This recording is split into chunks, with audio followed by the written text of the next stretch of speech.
महिला हो सकती थी। इन्होंने तो 2 पे ही कैप कर दिया। ये पहले से ही था, ये सिर्फ दिखावा। और इनका 3 और 4 में जो ये विशेष रूप से विडो, डिवोर्स वुमन और ऑर्फन की बात करते हैं, ये पहले भी था सर। ये पहले भी जो 3R है जिसमें वेलफेयर की उल्लेख है, उस वेलफेयर एंड अदर पर्पसेस में window, divorce woman and orphan पहले से ही उसमें समा जाता है। लेकिन इनको भ्रम फैलाना है, इनको भ्रम फैलाना है कि वर्तमान का जो एक्ट है वो महिलाओं के खिलाफ है। इनको भ्रम फैलाना है कि वर्तमान में महिलाओं को कोई भूमिका नहीं मिलती, ये इनका काम है। लेकिन कानून में सर पहले से ही ये सारे प्रावधान है, वो चाहे किसी विधवा का संरक्षण हो या महिलाओं को समर्थन देना हो। सर रिफॉर्म की बात करते हैं, सर इनका क्लॉज 33 में जो रेवेन्यू आना चाहिए वो रेवेन्यू उन्होंने घटा दिया। पहले 7% का एक रेवेन्यू फॉर वक्फ बोर्ड आता था, आज इन्होंने 5% कर दिया, गिरा दिया। क्यों गिराया? क्या आप नहीं चाहते कि वक्फ बोर्ड और अच्छी तरीके से चले? आप नहीं चाहते कि उसमें नई टेक्नोलॉजी आए? अगर कहीं खामियां हुई भी है, माना कि कोई भी कानून इस देश का, कोई भी कानून परफेक्ट नहीं है, कोई भी कानून परफेक्ट नहीं है, माना कहीं कहीं प्रदेशों में खामियां हैं, वो चाहे केरल में हो, आंध्रा में हो, कर्नाटक में हो, पंजाब में हो, दिल्ली में हो, लेकिन सर आप चाहते हैं कि वो वक्फ बोर्ड, वक्फ ट्राइब्यूनल और अच्छी तरीके से चले, और ये चाहते हैं कि वक्फ बोर्ड वो कमजोर हो, और इसीलिए जो रेवेन्यू वाला क्लॉज है 7% से 5% इन्होंने घटा दिया। मेरा सुझाव हमारे तरफ से ये सुझाव है कि 7% से 5% घटाने के बजाय आप 7% से 11% और इस रेवेन्यू को और इंक्रीज करिए। आज ये बात करते हैं कि ये रिफॉर्म्स आ रहे हैं। क्लॉज 26 पढ़िए sir, section 52A, section 52 clause 26। Clause 26 में क्या लिखा है? In section 52A of the Principal Act, in subsection 1, for the word rigorous imprisonment, the word imprisonment shall be substituted. Dilute कर रहे हैं सर। पेरेंट एक्ट बोलता था कि रिगरस इम्प्रिजनमेंट हो, और अगर आप बार बार ये कह रहे हैं कि फलाना हो रहा है, धमकाना हो रहा है, तो आप इसको क्लॉज को क्यों कमजोर कर रहे हैं? सिर्फ भ्रम फैलाना है सर। मंशा इनकी कहीं और है। मंशा सर, मैं भी एक टिप्पणी देना चाहूंगा कि आज ये एक विशेष समाज के जमीन पर इनकी नजर है, कल समाज के दूसरे अल्पसंख्यकों के जमीन पर इनकी नजर जाएगी। आज ये बिल सिर्फ एक विशेष समुदाय के जमीन पर इनकी नजर है, कल दूसरे समुदायों के जमीन पर इनकी नजर जाएगी। बार बार ये बिल सर, इतना संशोधन की जरूरत है, ये मैं नहीं कहता कि संशोधन की जरूरत नहीं है। मंत्री महोदय ने बार बार इसका जिक्र किया कि ये बिल कितनी बार इसका संशोधन हुआ। इसकी शुरुआत आप जहां से भी पकड़े, आप 1810, 1817, उसके बाद 1954, 1984, 1995, सच्चर कमेटी, रहमान कमेटी, 2003 संशोधन चाहिए सर। मैं नहीं कहता कि हम संशोधन के विपक्ष में नहीं, लेकिन संशोधन इस प्रकार का हो जिससे बिल का रूपायन, जिससे बिल और ताकतवर बने। और इन्होंने ऐसे संशोधन लाए हैं जिससे बिल से इस देश में और यहां पे समस्या बढ़ेगी, और मसले बढ़ेंगे, और लिटिगेशन होगा।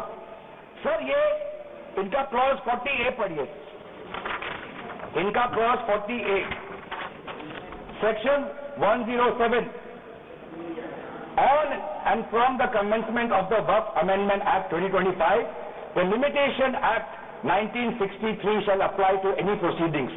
सर इससे पहले आप जितने बार भी आप इतिहास में जाए, हर बार, क्योंकि ये वक्त, ये जो प्रक्रिया है, जब से हमारे देश में इस्लाम आया तब से ये प्रक्रिया चल रही है। बहुत से ऐसे कब्रिस्तान है जहां पे कोई पेपर्स नहीं है, कागज नहीं है, लेकिन जजमेंट है, जजमेंट इनके पक्ष में है। और आज बार बार हमने कहा है कि लिमिटेशन एक्ट उसको बढ़ाया जाए, क्योंकि ये प्रैक्टिकल एक समस्या है। लेकिन आज ये नहीं चाहते। क्यों? क्योंकि ये चाहते हैं कि अलग अलग देश के अलग अलग कोने में यहां केस लगे, वहां केस लगे, यहां केस लगे। तो जो भी हमारे यहां पे एक भाईचारा का एक वातावरण है, उस भाईचारे के वातावरण को ये तोड़ना चाहते हैं। ये इनके राजनीतिक उद्देश्य है। सर, ये बात करते हैं कि किस तरह से ये इन्होंने बोर्ड का डाइल्यूशन किया है। क्लॉज 44 कहता है कि जो सेक्शन 110 है वो पूरी तरीके से हटा दिया है। सेक्शन 110 क्या है? Section 110 sir, powers to make regulations by the board, ये पूरा हटाना चाहते हैं। इसमें क्या लिखा है पेरेंट एक्ट में? द बोर्ड में with the previous sanction of the state government, मतलब राज्य सरकार की अनुमति के द्वारा बोर्ड कुछ नियम बना सकते हैं। इन्होंने पूरा वो हटाना की कोशिश कर रहे, क्लॉजेस एफ और जी ये हटाने की कोशिश कर रहे, राज्य सरकार के पावर्स या जी कम करने की कोशिश कर रहे। आप क्लॉज 43 पढ़िए, इसका सेक्शन 109, जिसमें क्लॉज 1A और क्लॉज 4 ओमिट करता है। सेक्शन 109 क्या है? सेक्शन 109 है power to make rules, the power of the state government to make rules. इसमें भी आप ये कटौती लाने की कोशिश कर रहे। क्लॉज 1A क्या कहता है? Other particulars which the report of the survey commissioner में कंटेन अंडर क्लॉज F। इसमें स्टेट गवर्नमेंट सर्वे कमिश्नर के पक्ष में कुछ नियम बना सकते हैं, वो पावर आप हटा रहे हैं। Clause 4, the manner of election of members of the board bye means of a single vote, आज ये हटा रहे हैं। इलेक्शन की प्रक्रिया आप हटाना चाहते हैं और आप रिफॉर्म की बात करते हैं। सर, आप ये देखिए 83(9), आज बार बार ये एक भ्रम फैलाया जा रहा है कि हाईकोर्ट का कोई भूमिका नहीं है। एक भ्रम फैलाया जा रहा है कि जो वक्त का जो ये एक ट्राइब्यूनल का जो ऑर्डर आता है वही है, उसके बाद हाईकोर्ट पावरलेस है। ऐसी बात नहीं है। आप पेरेंट एक्ट पढ़िए, आप पेरेंट एक्ट में अगर सेक्शन 83 पढ़ेंगे, पेरेंट एक्ट में सेक्शन 83(9), उसके बाद क्या लिखा गया है? Provided that a high court में on its own motion or on the application of the board or any person aggrieved call for and examine the records relating to any dispute and may confirm or reverse the decision। ये power high court में parent act में है ही 2013 के संशोधन के बाद। तो क्यों बार बार आप ऐसा एक भ्रम फैला रहे कि हाईकोर्ट का कोई रोल नहीं है? अगर कहीं अन्याय हुआ है, अगर कहीं अन्याय हुआ है, चाहे दक्षिण में हो, उत्तर में हो, उत्तर पूर्वांचल में हो, पश्चिम में हो, तो सेंट्रल गवर्नमेंट के पास वो पावर्स हैं। सेंट्रल गवर्नमेंट के पास under section 97 of the parent act आपके पास पावर है कि कहीं अगर नाइंसाफी हो तो वो आपके पास सेक्शन 97 के द्वारा आप स्टेट बोर्ड को आप डायरेक्शन दे सकते हो। मैं पढ़ूंगा 97।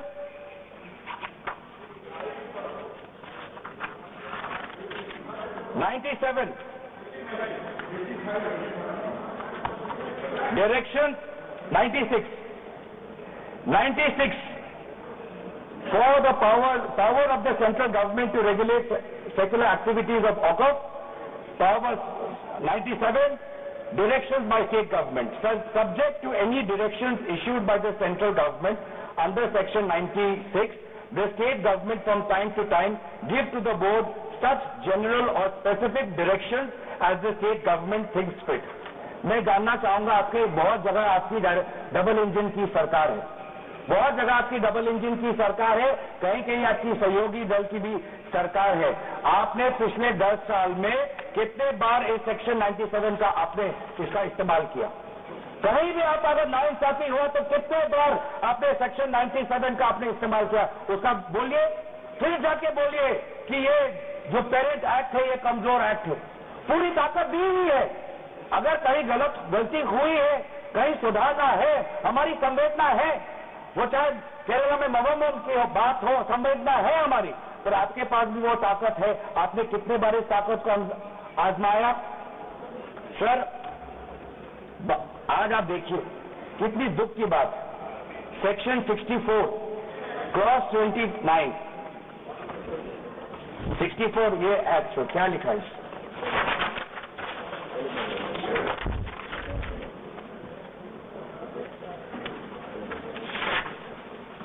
इसमें क्या लिखा है? न्यू एक्ट में section clause number 29L, clause number 29L में लिखा है कि अगर is a member of any association which has been declared unlawful under the Unlawful Activities Prevention Act 1967, यूआपा आपने लाइन, ठीक है? आप कहीं रिगरस प्रिजनमेंट को उसको सिंप्लीफाई करके प्रिजनमेंट लाना चाहते हैं और कहीं आप यूआपा का संशोधन लाना चाहते हैं, आपका हक है। आप बस हमें इतना बताएं कि और कौन से स्टेट बोर्ड या और कौन से धार्मिक बोर्ड में आपने ये यूआपा का प्रोविजन आप लाने वाले हैं, या सिर्फ ये इसी बिल में है, या सिर्फ इसी बिल में है या दूसरे में भी जो चैरिटेबल एक्ट हैं विभिन्न धर्मों के, विभिन्न स्टेट्स के, क्या उसमें भी यूआपा एक्ट आएगा या ऐसे भी इसमें? क्या संदेश देना चाहते हैं? किस कौम को आप भ्रमित करना चाहते हैं?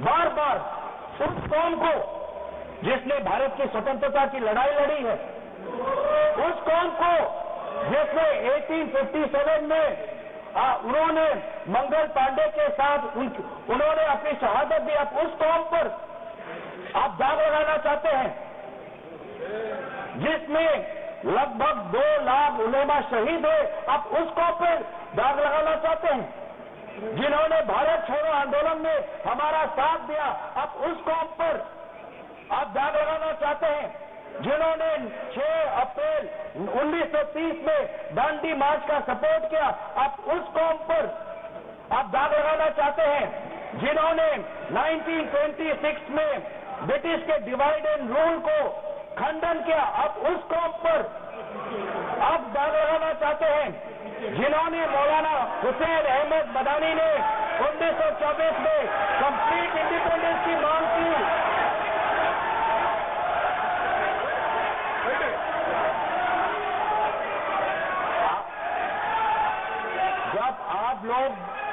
जब आप लोग भारत छोड़ो आंदोलन का समर्थन नहीं कर रहे थे, उस कौम ने भारत छोड़ो आंदोलन का समर्थन किया।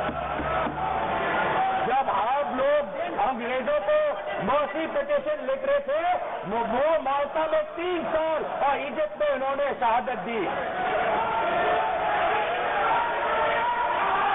आप किस कौम पर दाग लगाना चाहते हो जिन्होंने 1924 में जिन्ना के 2 नेशन की थ्योरी को पूरी तरीके से नकारा, आप उस कौम पर लगा रहे हो? सर यही है इनका डिवाइडेड रूल, यही है इनका डिवाइडेड रूल। बहुत लोग पूछते हैं सर हमारा राष्ट्रवाद क्या है? सर हमारा राष्ट्रवाद, nationalism for us is being United in a shared love for a Bharat Mata and the mutual respect for her culture, language, dress, food and religion. It is the love for our national flag, the Tiringa, जिसकी सम्मान आपने नहीं की थी. It is the sacrifice of the Indian freedom movement, जिसमें आपने भाग नहीं लिया. It is our thirst for knowledge to seek excellence with limited resources, to be creative, to have the courage, to acknowledge the injustice of the past and have the wisdom to build new bridges. ये है हमारा राष्ट्रवाद और ये राष्ट्रवाद आज हमारे संविधान में उल्लेखित है।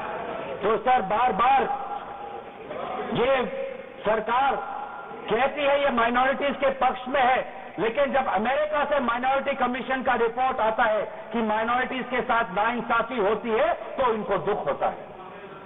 जब यूएस का रिलीजियस कमीशन का रिपोर्ट आता है तब इनको दुख होता है। सर बार बार ये जो ऑप्टिक्स की बात कर रहे हैं, ये क्लॉज 42 सेक्शन 108A इन्होंने डिलीट कर दिया है। ये कहते हैं कि कैसे ओवरराइडिंग प्रिंसिपल कैसे आ सकता है? मंत्री महोदय को ओवरराइडिंग प्रिंसिपल से आपत्ति है।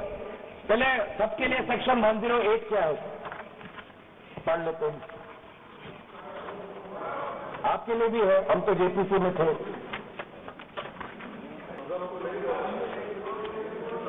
और सर जेपीसी में भी सर सब दुख की बात करनी पड़ेगी सर कि जेपीसी में ये कहते हैं कि सबका इन्होंने राय सुना, लेकिन आपको भी पता है विपक्ष के द्वारा एक भी संशोधन को इन्होंने स्वीकार नहीं किया। ये किस प्रकार का, हमने भी बहुत से जेपीसी देखे हैं सर, ऐसा जेपीसी नहीं देखा जहां पर क्लॉज बाय क्लॉज डिस्कशन भी नहीं हुआ था, पूरी तरीके से वोटिंग हो गई। एक मिनट माननीय सदस्य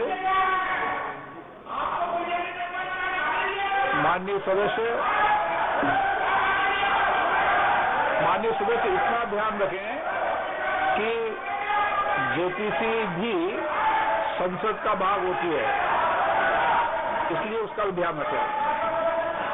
सर इन्होंने जेपीसी की बात की, अगर इन्होंने ये नहीं कहते कि जेपीसी में बहुत विस्तार रूप से चर्चा हुआ तो मैं भी नहीं करता।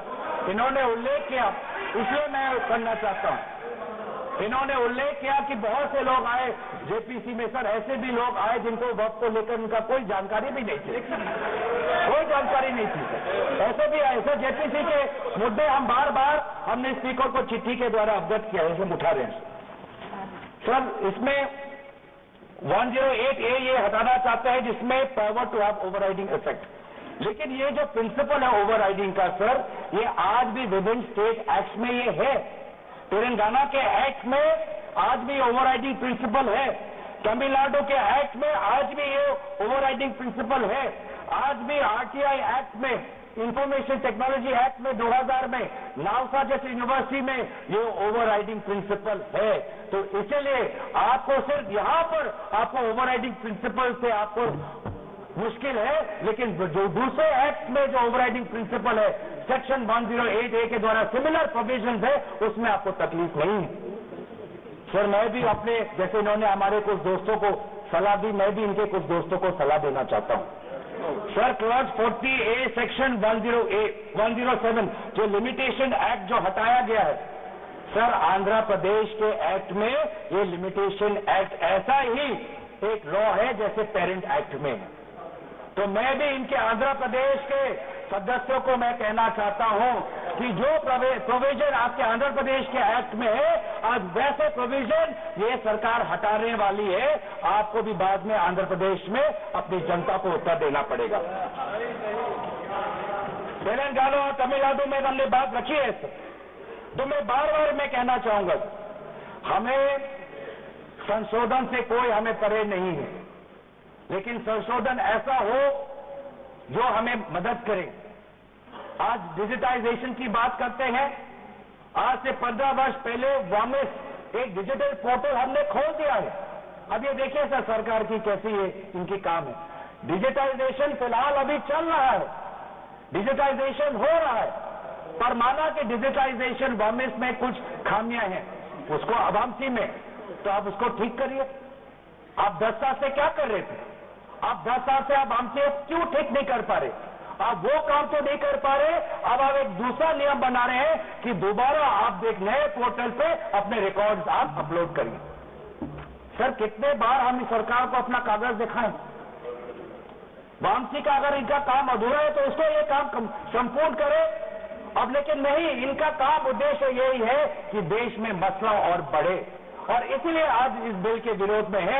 ये बिल हमारे देश की अखंडता, ये बिल हमारे संवैधानिक मूल्य, ये देश हमारे अल्पसंख्यकों की सम्मान, ये देश हमारे अमन, शांति और सदन और जेपीसी में जिस प्रकार का विचार होना चाहिए था उस सब के विरोध में है। और इसलिए आज पूरा इंडिया अलायंस आज इस बिल के विपक्ष में खड़ा हुआ है। और यही बात कहते हुए मैं अपनी वाणी को समाप्त देता हूं। धन्यवाद, शुक्रिया। रविशंकर प्रसाद।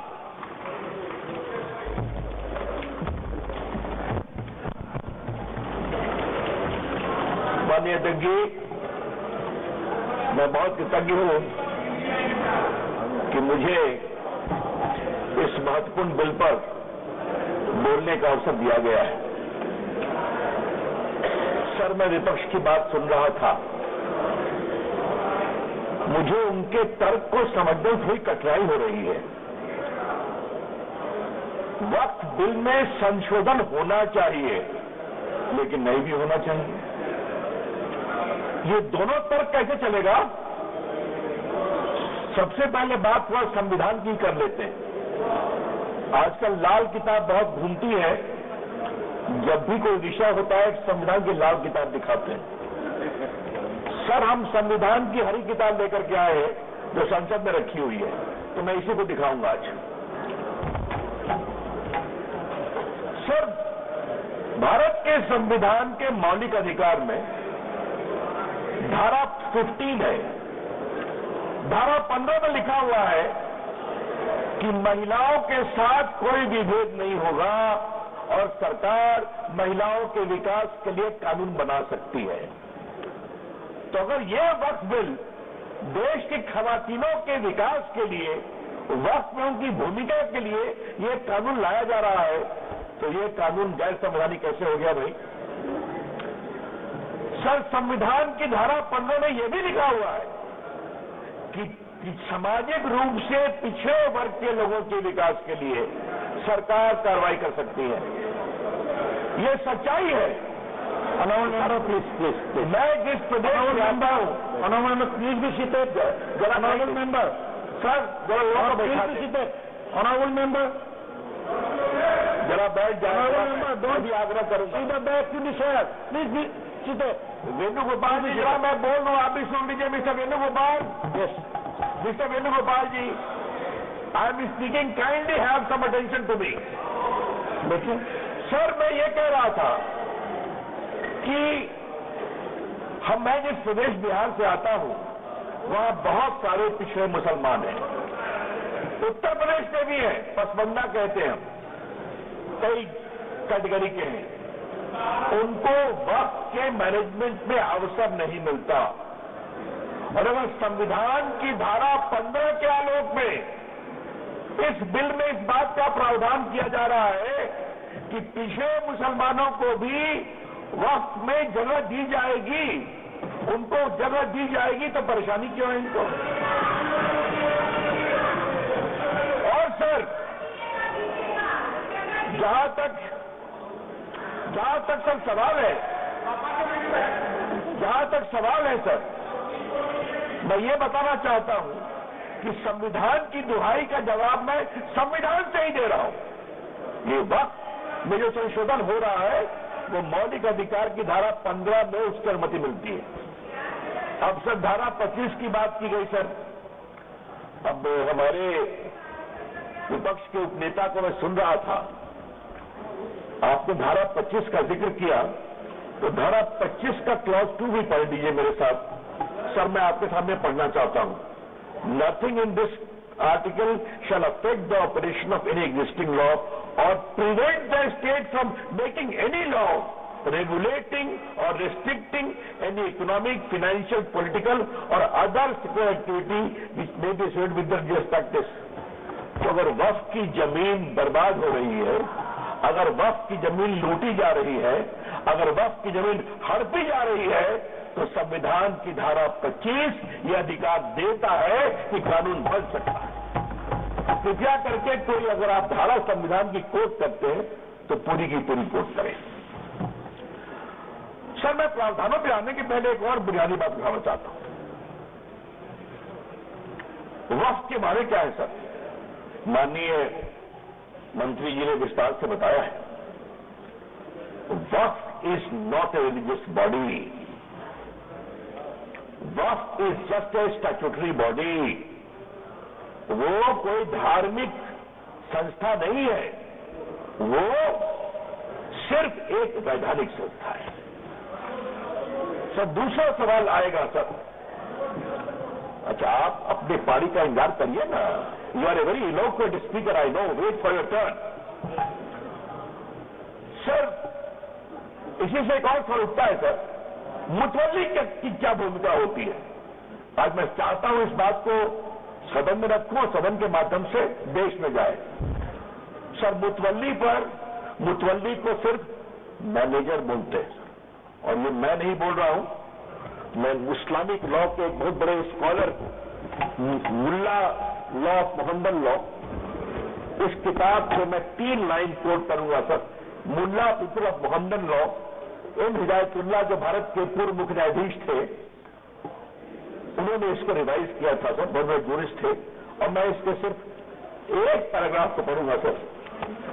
पैरा 202 मुतवल्ली, under the Muhammadan law, the moment a waqf is created, all rights property pass on the waqif, and this is the Almighty.